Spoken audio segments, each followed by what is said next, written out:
നടിയുടെ പീഡന പരാതിക്ക് പിന്നാലെ വി.എസ്. ചന്ദ്രശേഖരൻ പദവികളിൽ നിന്ന് രാജിവെച്ചു. കെ.പി.സി.സി നിയമസഹായ സെല്ലിന്റെ ചെയർമാൻ സ്ഥാനവും ലോയേഴ്സ് കോൺഗ്രസ് സംസ്ഥാന അധ്യക്ഷ പദവിയുമാണ് രാജിവെച്ചത്. രാജിക്കത്ത് കെ.പി.സി.സി പ്രസിഡന്റിന് കൈമാറി. ഹരിമോഹനാണ് വിവരങ്ങൾ നൽകാൻ തുടരുന്നത്. ഹരി, ചന്ദ്രശേഖരനെതിരെയും ആരോപണം ഉയർന്നിരുന്നു. ഇപ്പോൾ പാർട്ടിയുടെ നിർദ്ദേശപ്രകാരമാണോ ഇത്തരത്തിൽ ഒരു രാജി?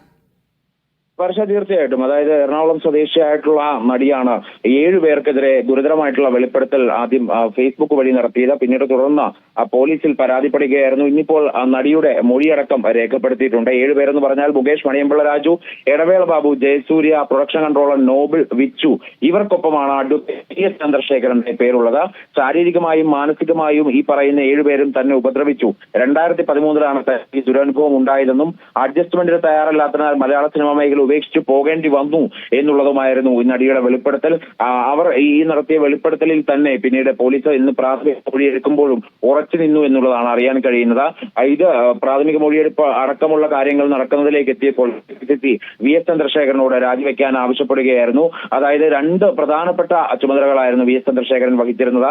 ഒന്ന് കെ.പി.സി.സി നിയമസഹായ സെല്ലിന്റെ ചെയർമാൻ സ്ഥാനവും ലോയേഴ്സ് കോൺഗ്രസ് സംസ്ഥാന അധ്യക്ഷ പദവിയുമാണ് വി.എസ്. ചന്ദ്രശേഖരൻ ഉണ്ടായിരുന്നത്. ഇത് രണ്ടും രാജിവെച്ചുകൊണ്ട് രാജിക്കത്ത് കെ.പി.സി.സി പ്രസിഡന്റ് കെ. സുധാകരന് നൽകിക്കഴിഞ്ഞു എന്നുള്ളതാണ് ഇപ്പോൾ ലഭിക്കുന്ന ഏറ്റവും പ്രധാനപ്പെട്ട വിവരം. ഇത് കോൺഗ്രസ് ആവശ്യപ്പെട്ടത് മൂലം ആണ് ഇത്തരത്തിൽ രാജിവെച്ചത് എന്നുള്ളത് കൂടിയാണ് അറിയുന്നത്.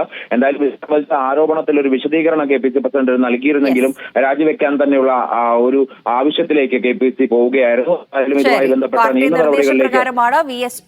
ചന്ദ്രശേഖരൻ രാജിവെച്ചിരിക്കുന്നത്. തിരുവനന്തപുരത്ത് നിന്ന് വിവരങ്ങൾ നൽകിയത് ഹരിമോഹൻ.